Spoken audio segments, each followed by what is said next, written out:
I stormed into the hospital room, the sterile air thick with the scent of betrayal. There she lay, my wife Elena, cradling a newborn in her arms, her face glowing with a mother's false joy. The doctor had just handed me the paternity results. Negative. Not mine. But that wasn't the hook that gutted me. No, it was the text messages I found on her phone while she was in labor, hidden in a locked app, steamy exchanges with 4 different men, timestamps overlapping our marriage vows, our anniversaries, even the night we conceived, or so I thought. Can't wait to see if it's yours, one lover wrote. She replied with a heart emoji. My world shattered in that fluorescent-lit hell, humiliation burning like acid as nurses whispered and her family fawned over the miracle. I smiled through gritted teeth, vowing silently. This child wasn't mine, but her destruction would be. The days after the hospital blurred into a haze of rage that I bottled like fine wine, letting it age into something lethal. I played the doting husband at first, bringing Elena home with flowers and forced smiles, cooing over the baby she named after my late father. A cruel twist that fueled my fire. But inside, revenge gnawed at me like a parasite, reshaping every thought, every breath. I couldn't sleep. Nights were spent poring over her secrets. I'd hacked her email, easy enough with her predictable passwords, and uncovered the affairs in vivid detail. Mark, the gym trainer with his chiseled abs and empty promises. David, the coworker who'd worked late with her on projects that involved hotel receipts. Then there was Alex, the ex from college she'd rekindled during our rough patch. And finally, Ryan, the charming stranger from a bar fling that turned into months of deceit. 4 men, 1 pregnancy, and 0 paternity matches when I secretly tested them all through anonymous kits. The child was Ryan's, the one-night stand turned obsession. Revenge became my compass, steering every decision. I quit my job as a marketing exec to focus on family, but really, it was to orchestrate her downfall. I started small, planting seeds of doubt.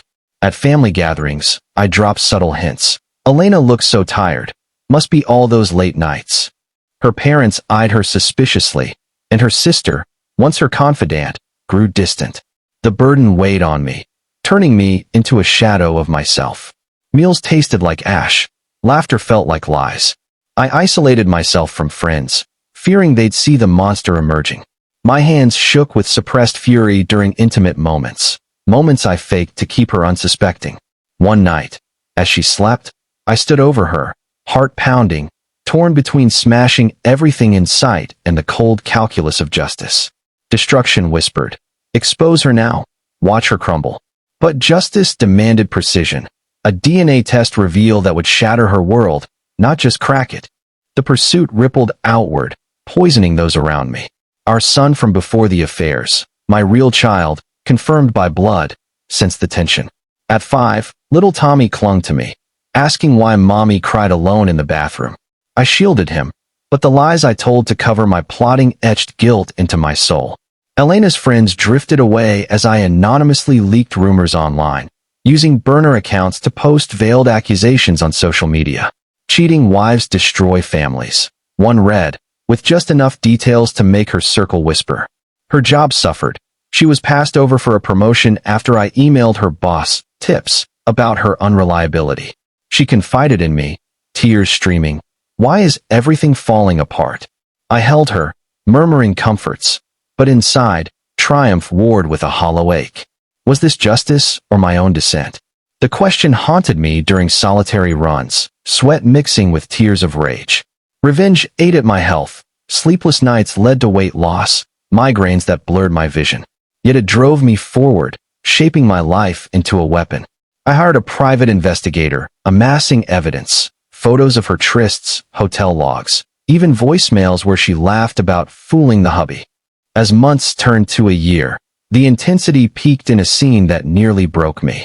We attended a couple's retreat, her idea to rekindle. Surrounded by loving pairs, I confronted her privately in our cabin, showing a single incriminating photo. Her face paled, denial spilling out. It was a mistake, she sobbed. I wanted to end it there, expose, divorce, destroy. But the raw emotion tore at me, her betrayal versus my calculated cruelty. Destruction tempted me to scream it from the rooftops, but justice required more. total annihilation. I pulled back, feigning forgiveness for the moment, letting her believe we'd heal. It affected Tommy most. He withdrew, grades slipping, as our home became a battlefield of unspoken wars. My parents, sensing my torment, urged me to leave, but revenge's grip was iron. It had become my identity, a dark force propelling me toward the inevitable. By the chapter's end, I'd compiled a dossier, DNA results, affair timelines, financial drains from her secrets. The burden was crushing, but the fire burned brighter, promising sweet release in her ruin. The second year of my vendetta transformed me into a ghost haunting my own life, revenge the only thread holding me together. Every decision orbited around it. I transferred our savings into hidden accounts, preparing for the fallout. Elena noticed the changes, my distant stares, the late nights working, but attributed it to stress. The burden eroded my sanity. Paranoia set in, dreams plagued by visions of her laughter with those men. I'd wake sweating, fists clenched, questioning if this path was justice or mutual annihilation. Yet it shaped everything. I befriended her lovers' wives anonymously online, sowing discord in their homes too. Mark's marriage imploded after I sent his spouse gym surveillance pics. David's career tanked with leaked emails.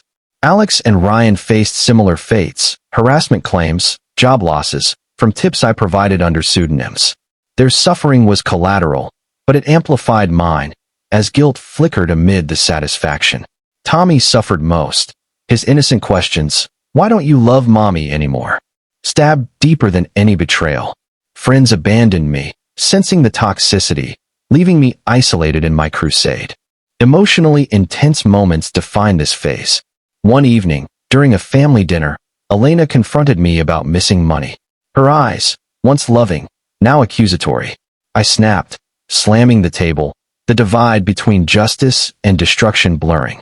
"You've ruined us." I nearly shouted, but bit it back, retreating to my study where I reviewed the DNA evidence again. The test I'd forged for drama. Wait, no, it was real, but I'd planned its reveal like a bomb. The pursuit devastated those around. Elena's mother fell ill from stress, blaming our troubles. Tommy acted out at school, fights mirroring my inner turmoil. I pushed on, hiring a lawyer to draft divorce papers laced with infidelity clauses that would leave her penniless. Revenge drove me to extremes, stalking her online, monitoring her calls, turning our home into a surveillance state.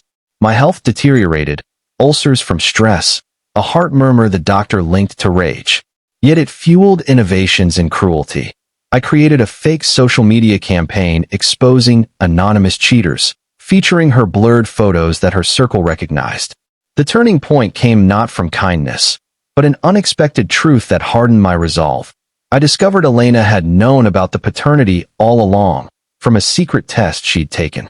A hidden journal entry confessed it, mocking my obliviousness. No doubt now, revenge was pure necessity.